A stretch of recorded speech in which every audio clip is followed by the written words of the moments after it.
Empuraan cinema കണ്ടു കഴിഞ്ഞ ദിവസം. അപ്പോൾ ആ സിനിമയെക്കുറിച്ചുള്ള ചില അഭിപ്രായങ്ങളാണ് പറയാനുള്ളത്. പിന്നെ പുതിയ വിവാദങ്ങളെക്കുറിച്ചും.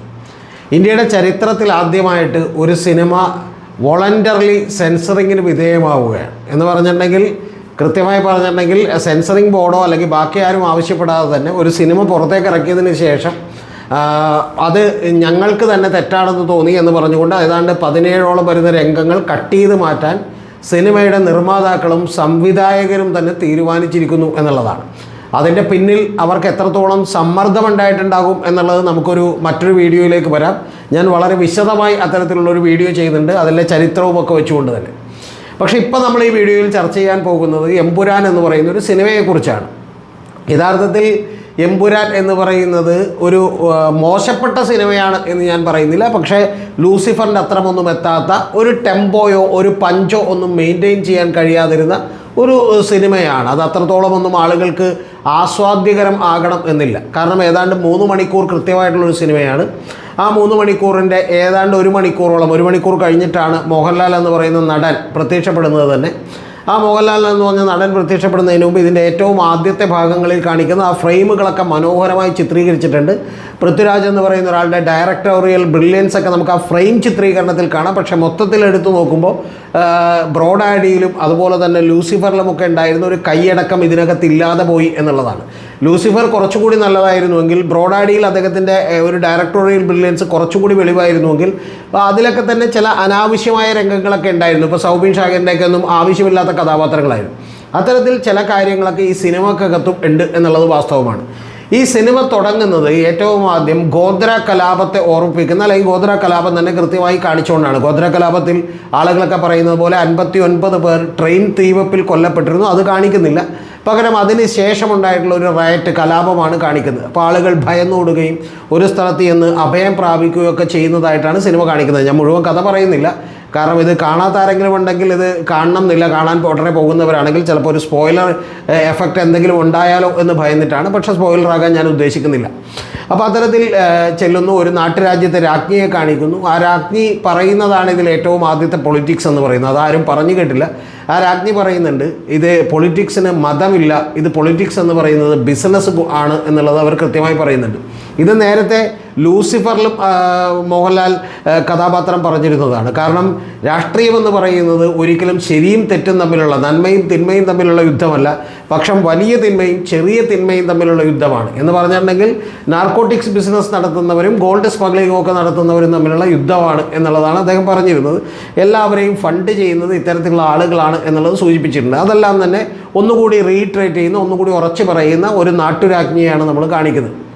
അപ്പോൾ അതിനുശേഷം ബാബു ബജ്രംഗി എന്ന് പറയുന്ന ഒരു കഥാപാത്രം, ബാബ ബജ്രംഗി എന്ന് പറഞ്ഞ പേരിട്ടിട്ടുള്ളതാണ്. ഇപ്പോൾ അദ്ദേഹത്തിൻ്റെ പേര് മാറ്റും എന്ന് കേൾക്കുന്നു. ഏതാണ്ട് ബൽരാജ് എന്നാക്കി മാറ്റുമെന്ന് കേൾക്കുന്നു. അയാളാണ് ഇതിൽ ഏറ്റവും ഭംഗിയായി അവതരിപ്പിക്കപ്പെട്ട ഒരു നടൻ, അല്ലെങ്കിൽ നന്നായി അഭിനയിച്ചിട്ടുള്ള ഒരു നടൻ എന്ന് പറയുന്ന അഭിമന്യു സിംഗ് എന്നാണ് അദ്ദേഹത്തിൻ്റെ പേര്. അദ്ദേഹം ഗംഭീരമായി അഭിനയിച്ചിട്ടുണ്ട്.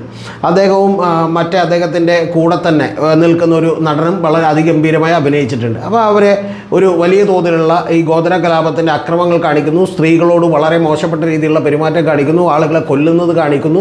അപ്പോൾ ഇതൊക്കെ തന്നെ ചരിത്രത്തിലെ ഭാഗമായി ഉണ്ടായ സംഭവങ്ങളാണ്. പക്ഷേ ഉണ്ടായതിന് പിന്നിൽ നേരത്തെ പറഞ്ഞ തീവണ്ടി കത്തിക്കുന്ന ഒരു പ്രകോപനമുണ്ടായി എന്നുള്ളതൊക്കെ യാഥാർത്ഥ്യമാണ്. അത് ഇതിനകത്ത് കാണിച്ചിട്ടില്ല എന്നുള്ളത് കൊണ്ട് നമുക്കത് കുഴപ്പമാണെന്നൊന്നും പറയാൻ കഴിയില്ല. അതിന് ശേഷമുണ്ടായ സംഭവം, അതിനെ തുടർന്ന് ഇനിയിപ്പോൾ ഒരാൾ വന്ന് ആക്രമിച്ചു, അതിനെ തുടർന്ന് നമ്മൾ തിരിച്ചാക്രമിച്ചാലും അതും നിയമപരമായി തെറ്റ് തന്നെയാണ്. അപ്പോൾ അതുകൊണ്ട് തന്നെ അതിന് ശേഷമുള്ള സംഭവങ്ങളാണ് കാണിക്കുന്നത്. അങ്ങനെയാണ് ഒരു അധികാരത്തിലേക്ക് അയാൾ എത്തുന്നത് എന്നുള്ളത് കാണിക്കുന്നുണ്ട്. ഇത് പറയുമ്പോൾ സാന്ദർഭികമായി പറഞ്ഞു പോകട്ടെ, ഈ ബാബ ബജ്രംഗി എന്ന് പറയുന്ന ഒരാൾ യഥാർത്ഥത്തിൽ അതിൽ പ്രതിയായിരുന്നു. ബാബ ബജ്രംഗിയും മായ കോട്നാനി എന്ന് പറയുന്ന പിന്നീട് അവിടുത്തെ വനിതാ ശിശുക്ഷേമ മന്ത്രിയൊക്കെയായ ഗുജറാത്തിലെ ഒരു വനിതയുമൊക്കെ തന്നെ അതിൽ പ്രതിയായിരുന്നു. അപ്പോൾ ഈ ബാബ ബജ്രംഗിയുടെ തെഹൽക്ക നടത്തിയിട്ടുള്ള സ്റ്റിംഗ് ഓപ്പറേഷൻ്റെ വീഡിയോ ഇപ്പോഴും യൂട്യൂബിൽ കിടക്കുന്നുണ്ട്. ആ യൂട്യൂബിൽ അദ്ദേഹം എടുത്ത് പല കാര്യങ്ങളും ഇതിനേക്കാൾ വൃത്തികെട്ട രീതിയിൽ അവിടെ പെരുമാറിയതിനെക്കുറിച്ചും അതിനെക്കുറിച്ച് ഊറ്റം കൊള്ളുന്നതിനെക്കുറിച്ചുമൊക്കെ അതിനകത്ത് തന്നെ കൃത്യമായി പറയുന്നുണ്ട്. അപ്പോൾ നമ്മൾ ഈ സിനിമയിലേക്ക് തിരിച്ചു വന്നാൽ, ഈ സിനിമയുടെ ആദ്യ ഭാഗങ്ങളൊക്കെ തന്നെ അതിമനോഹരമായി ചിത്രീകരിച്ചിരിക്കുന്ന ഭാഗങ്ങളാണ്. അപ്പോൾ അതിന് ശേഷം കുറച്ച് ഈ തിരക്കഥയുടെ ഒരു കെട്ടുറപ്പില്ലായ്മ പലപ്പോഴുമുണ്ട്. കാരണം ലൂസിഫറൊക്കെ കണ്ടതുപോലെ ഒരു കൃത്യമായ ഒഴുക്കോടുകൂടി വളരെ കൃത്യമായി ഇത് പലപ്പോഴും ഒഴുകുന്നില്ല, ആളുകൾക്ക് ഒരു വിരസതയൊക്കെ അനുഭവപ്പെടുന്നുണ്ട് എന്നുള്ളത് യാഥാർത്ഥ്യമായിട്ടുള്ളൊരു കാര്യമാണ്. പക്ഷേ തീരെ മോശം സിനിമയാണ് എന്നൊരിക്കലും പറയാൻ കഴിയില്ല. ഇത് അത്യാവശ്യം ഭേദപ്പെട്ടൊരു സിനിമയാണ്. പക്ഷേ ലൂസിഫറിനേക്കാൾ 3 ഇരട്ടി ഉണ്ടാകും എന്നൊക്കെയുള്ള ഹൈപ്പ് നിലനിർത്താൻ ഈ സിനിമയ്ക്ക് കഴിഞ്ഞിട്ടില്ല എന്നുള്ളത് ഒരു വാസ്തവമായിട്ടുള്ള കാര്യമാണ് എന്നുള്ളത് പറയാതെ വയ്യ. പിന്നെ ഇതിലെ ബാക്കിയുള്ള താരങ്ങളുടെയൊക്കെ അഭിനയത്തിൽ ഇപ്പോൾ ടൊവിനോ ആണെങ്കിലും അല്ലെങ്കിൽ മോഹൻലാലിൻ്റെ ഖുറേഷി എബ്രാം എന്ന് പറയുന്ന കഥാപാത്രമാണെങ്കിലും ഇതൊന്നും ഒരു നാടകത്തിൽ അഭിനയിക്കുന്നത് പോലെയാണ് പലപ്പോഴും നമുക്ക് തോന്നുന്നത്. ഇപ്പോൾ യഥാർത്ഥത്തിൽ ഇതിൽ ഏറ്റവും വിചിത്രമായി എനിക്ക് തോന്നിയത് മഞ്ജു വാര്യരുടെ മേക്കപ്പും അവരുടെ അഭിനയവും ഒക്കെയാണ്. പല സുഹൃത്തുക്കളൊക്കെ നന്നായി എന്ന് പറയുന്നുണ്ട്. പക്ഷേ എനിക്ക് കണ്ടപ്പോൾ വലിയ അരോചകമായി തോന്നിയതാണ്. കാരണം ഈ നടന്മാരൊക്കെ മോശമായിട്ടല്ല, അതൊക്കെ പൃഥ്വിരാജിൻ്റെ കഴിവുകേടാണ്. കാരണം നാടകത്തിൽ അഭിനയിക്കുന്ന രംഗവും ഇവരൊരു പാവയെ പോലെയുമൊക്കെയാണ് പലപ്പോഴും ഈ പറയുന്ന നമ്മുടെ മഞ്ജു വാര്യരെ അടക്കമുള്ള കഥാപാത്രങ്ങളെല്ലാം കാണിച്ചിട്ടുള്ളത്. അത്തരം ആളുകളുടെ ഒന്നും അഭിനയശേഷി പുറത്തെടുക്കുന്നതിൽ കൃത്യമായി വിജയിക്കാൻ പൃഥ്വിരാജിന് കഴിഞ്ഞില്ല. പിന്നെ പല സ്ഥലങ്ങളിലൊക്കെ ഒരുപാട് ഷൂട്ട് ചെയ്യുകയും അതെല്ലാം കൂട്ടിച്ചേർത്ത് വെക്കുകയും ഒക്കെ ചെയ്യുന്ന പല കാര്യങ്ങളൊക്കെ ഉണ്ട്. പിന്നെ ചില ചെറിയ കാര്യങ്ങൾക്ക് വേണ്ടിയൊക്കെ ഒരുപാട് പണം മുടക്കിയിട്ടുണ്ട്. ഇപ്പോൾ നമ്മുടെ ലണ്ടൻ മെട്രോ, അവിടെ അത് ട്യൂബ് എന്നാണ് അറിയപ്പെടുന്നത്. ആ ലണ്ടൻ മെട്രോ നിർത്തിക്കൊണ്ട് കോടിക്കണക്കിന് രൂപ കൊടുത്തുകൊണ്ട് ഒരു ശവശരീരം കിട്ടുന്നതിൻ്റെ ഒരു രംഗമൊക്കെ കാണിക്കുന്നുണ്ട്. അപ്പോൾ അത്തരത്തിൽ അതൊക്കെ അവിടെ നിന്ന് കിട്ടുന്നത് കൊണ്ട് എന്താണ് പ്രാധാന്യമെന്ന് നമുക്കറിയില്ല. കാരണം അത് ഷൂട്ട് ചെയ്യണമെങ്കിൽ കോടിക്കണക്കിന് രൂപ കൊടുത്തിട്ടുണ്ടാവും. അപ്പോൾ അത്തരത്തിലുള്ള പല കാര്യങ്ങളുമൊക്കെ ഇതിനകത്ത് കാണിക്കുന്നുണ്ട്. പല ഡിഫറൻ്റ് ആയിട്ടുള്ള പരീക്ഷണങ്ങളൊക്കെ തന്നെ പൃഥ്വിരാജ് നടത്തിയിട്ടുണ്ട് എന്നുള്ളത് വാസ്തവമായിട്ടുള്ള ഒരു കാര്യമാണ്. പക്ഷേ ഇതൊരു ആവറേജ് സിനിമയാണ്. ഈ സിനിമയിലെ ഏറ്റവും പ്രധാനപ്പെട്ട 3 കാര്യങ്ങൾ അത് ഇതിൻ്റെ പൊളിറ്റിക്സാണ്. ആ പൊളിറ്റിക്സ് കൂടി പറയാതെ നമുക്കിത് മുന്നോട്ട് വെക്കാൻ കഴിയില്ല. കാരണം 2002 ഗോദ്ര സംഭവം അത് BJPയും RSSും ഒക്കെ ഒരിക്കലും ഉയർത്തിക്കൊണ്ടുവരാൻ ആഗ്രഹിക്കുന്നൊരു കാര്യമല്ല, അത് മറക്കാൻ ശ്രമിക്കുന്നൊരു കാര്യമാണ്. അതല്ലെങ്കിൽ തന്നെ അതിൽ വൺ സൈഡഡായി കാണിച്ചു എന്നുള്ളതാണ് അവരുടെ ഏറ്റവും വലിയ ആക്ഷേപമെന്ന് പറയുന്നത്. പക്ഷേ ഇതിൽ ഈ ബാബ ബജ്രംഗി എന്ന് പറയുന്ന വില്ലൻ അതേ പേര് കൊടുത്തു.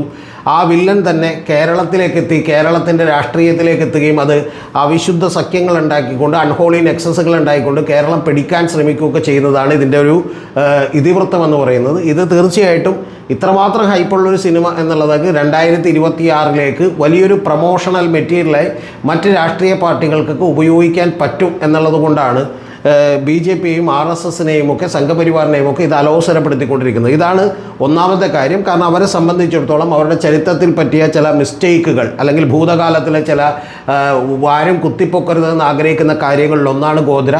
രണ്ടാമത്തേത് തീർച്ചയായിട്ടും നമുക്കറിയാം ഗാന്ധി വധമാണ്. മൂന്നാമത്തേത് ഉറപ്പായിട്ടും നമുക്കറിയാം ഇത് ബാബറി മസ്ജിദിൻ്റെ ഒരു ഡിമോളിഷനാണ്. അപ്പോൾ ഇതിലൊക്കെ തന്നെ പലപ്പോഴും ഒരു രാഷ്ട്രീയ അധികാരത്തിലേക്ക് എത്തുന്നതിന് വേണ്ടി ഗോദ്ര സംഭവമൊക്കെ ഉപയോഗിക്കപ്പെട്ടു എന്ന് കാണിക്കുന്നുണ്ട്.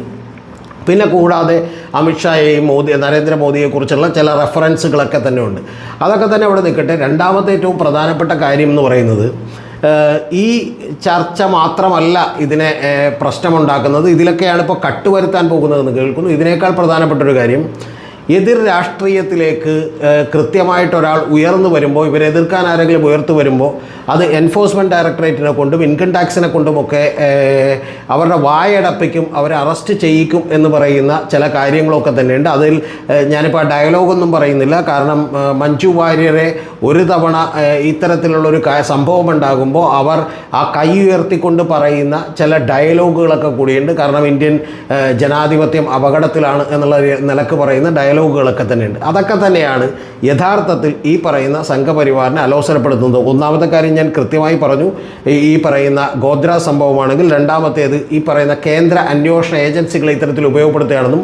മൂന്നാമത്തേത് കേരളം പിടിക്കാൻ വേണ്ടിയിട്ട് വരുന്നത് ഇത്തരത്തിലുള്ള ആളുകളാണെന്നും അവർ ഒട്ടും മനുഷ്യത്വമില്ലാത്ത നരഭോജികളായിട്ടുള്ള ഇത്തരത്തിൽ ഏത് ക്രൂരതയും നടപ്പിലാക്കാൻ കഴിയുന്ന തരത്തിലുള്ള ആളുകളാണെന്നും അവരുടെയൊക്കെ ഉദ്ദേശശുദ്ധി വളരെ മോശമാണെന്നും അത് കേരളത്തിലുള്ള 4ഓളം വരുന്ന വിമാനത്താവളങ്ങളും കേരളത്തിൻ്റെ വലിയ കോസ്റ്റൽ ഏരിയയും അതുപോലെ തന്നെ പോർട്ടുകളും ഒക്കെ തന്നെ കേന്ദ്രീകരിച്ചുകൊണ്ട് ഒരു ഈ ഡ്രഗിൻ്റെയൊക്കെ അടക്കം ലോജിസ്റ്റിക്സ് അടക്കം നടത്താനുള്ള ഒരു ഉപകരണമായിട്ട് കൂടിയാണ് ഈ ഹിന്ദുത്വ രാഷ്ട്രീയ ശക്തികൾ കാണുന്നത് എന്നുള്ളതാണ് ഇതിൽ കാണിക്കുന്നത്.